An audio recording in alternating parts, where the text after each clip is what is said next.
I've collected antiques for a long time. Vases, coins, used china, really anything I could take home without help. Most of it is junk, but sometimes you find something. That day, I found a book. There was no title, no publishing pages, and no pictures. The writing was faded and unintelligible. It seemed a good journal when I was feeling pompous. I had a vision of my future children and grandchildren unearthing this doorstop only to find grocery lists and lewd stick figures. A $10 tag was stuck to the front, which seemed a bit high for a seemingly empty book. But after haggling the price down to about $4, I was finally able to go home with my newly acquired journal. Once I arrived home, I placed the book beside my desk, and my pup Ash was running circles, his tail swatting furniture as though he was his very own localized earthquake. We played fetch until dusk, and then finally fell asleep on the couch, a still black and red Netflix menu illuminating the room. I cannot forget that night. It is etched in the black glass under my eye, this being the first night that those dreams came to me. I was sitting with wide, dry slashes on my wrist. The muscles pulsed like gills of a suffocating fish. I had faced a beast. There were things, the sensation of pus and rotten feathers trembling over a brush fire, razors of glass caked in oval, neon stones with textures of contempt, and the edges of every book I had ever read stretched onwards until there was no written words remaining. With a chill, the images slithering through the cracks of my mind, these tendrils of jade drew hard lightning through my wounds to the plugs at the end of each screaming neuron. Abruptly, I was aware of a dull blue light emanating from the bathroom. There was no sweat or rapid heartbeat. The air was stale with paint and my subpar vacuuming. Everything was still. Ash wouldn't accept any pats on the head, deciding instead to shuffle off under a table. He didn't sigh, he watched, the ratty corner of the book stabbing into the dark beside my table. My hands skimmed the blank pages. They were indentions. Maybe I could cover the page with charcoal and see if anything could become legible with a shake. My musty art supplies weren't going to find a better use than this. The charcoal sticks were thin but brittle. I rubbed the raw bars between my hands until there was enough powder to cover the first 2 pages. I used only the baby blues and lime greens.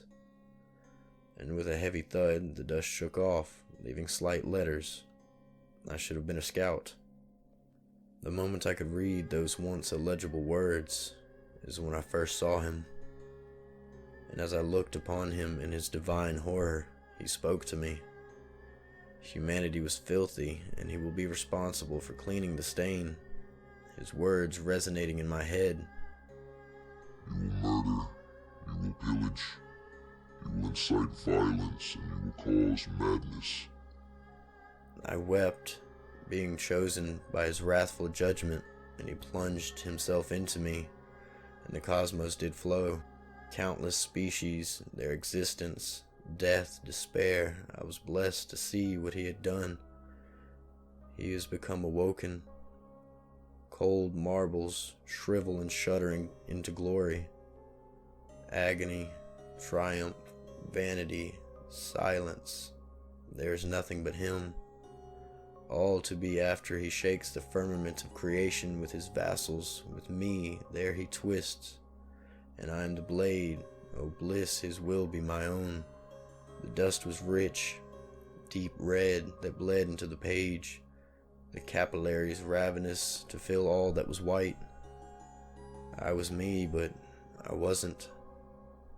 I was in someone else's body, seeing through their eyes. I wasn't sure where and when I was, but I knew I wasn't in my town. I knew I wasn't even in this century.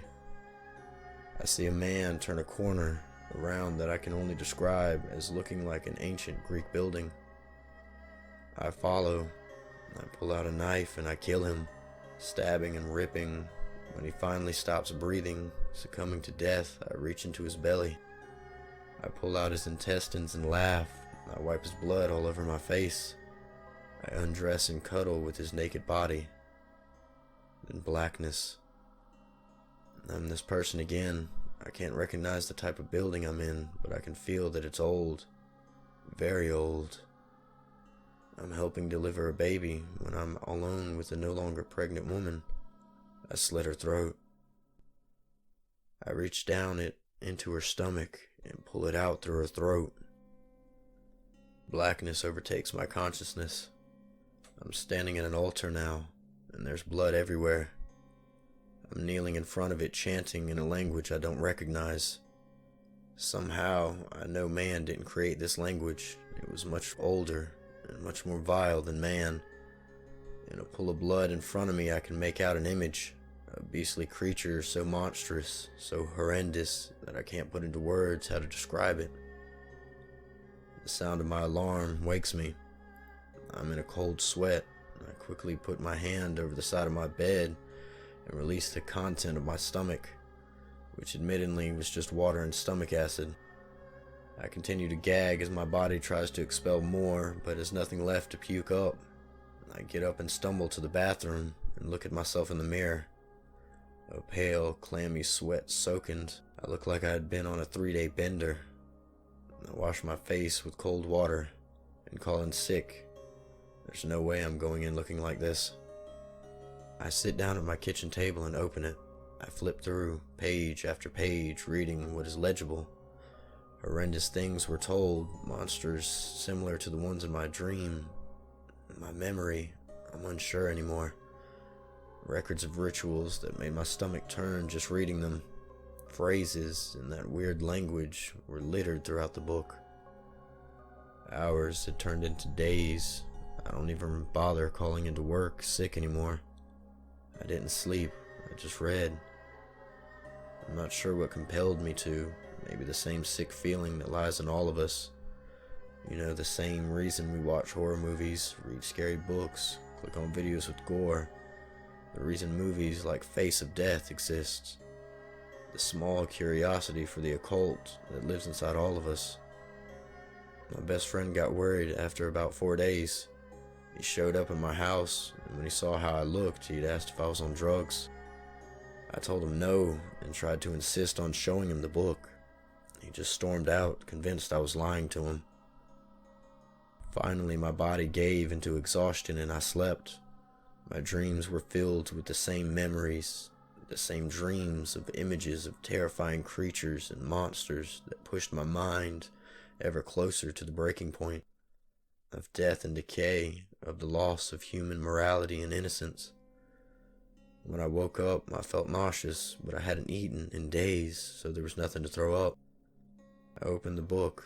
No longer were words and paragraphs, faded. Everything was crisp and clear, like a book that had just been printed. I continued reading through it. I'm not sure when, but at some point I had lost my sanity, if you hadn't already guessed that. Trying to recount that time period is hard for me nowadays, which I am eternally thankful for. At a point, my friend had returned with the cops. My friend took my dog with him.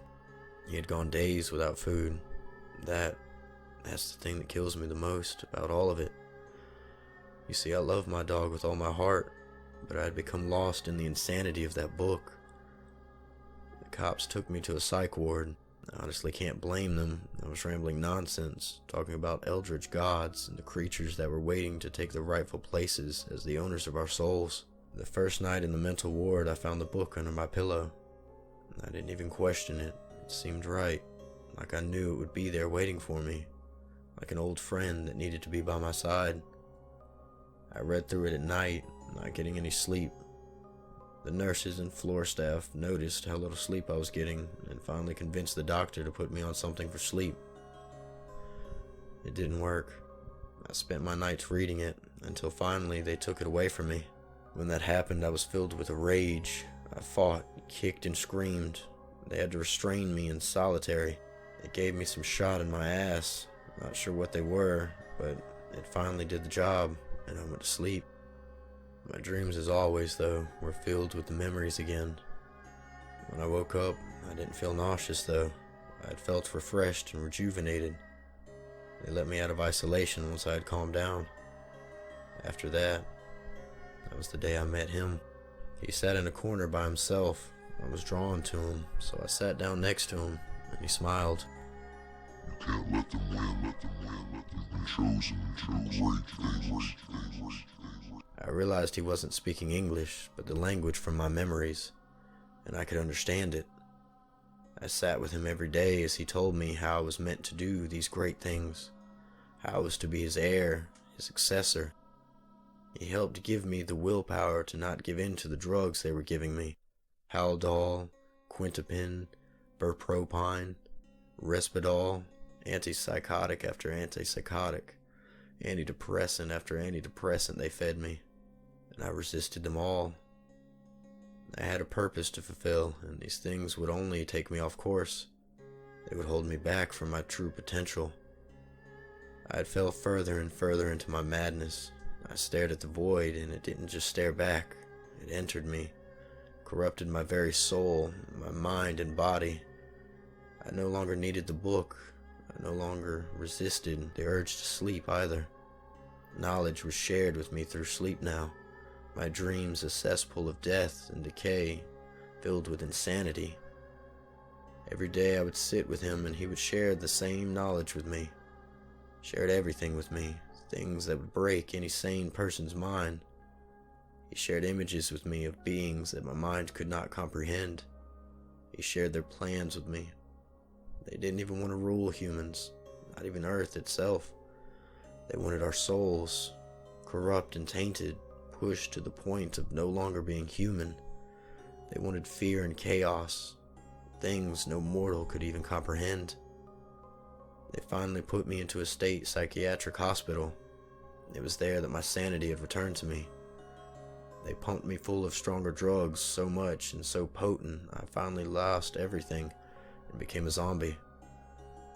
It saved me, honestly. Memories from this time are still a little hazy, almost impossible to call up. And the ones I can are so fuzzy they seem like something I dreamed years ago. I know I stopped dreaming. I stopped seeing him. I could no longer talk that language, and then the real me, the me I had lost, started to resurface. I no longer wanted to be what they wanted me to.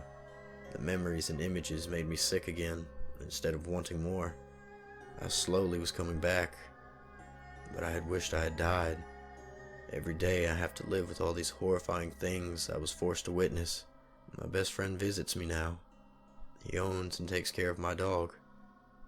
He's doing well, which makes me happy. I had let my dog down in a big way. The doctors talk about release now, not anytime soon. But he says that they start prepping for release well before you're let go, sometimes years beforehand. I rarely remember my dreams thanks to all the drugs I'm on, but when I do, I can feel my mind break a little bit. I'm always forced to see those memories again and again. They say there was no man in the other hospital, that I was sitting in the corner talking gibberish to myself. The nurses from the old hospital say there was never even a book. They never took anything from me, but I'm sure it was all real.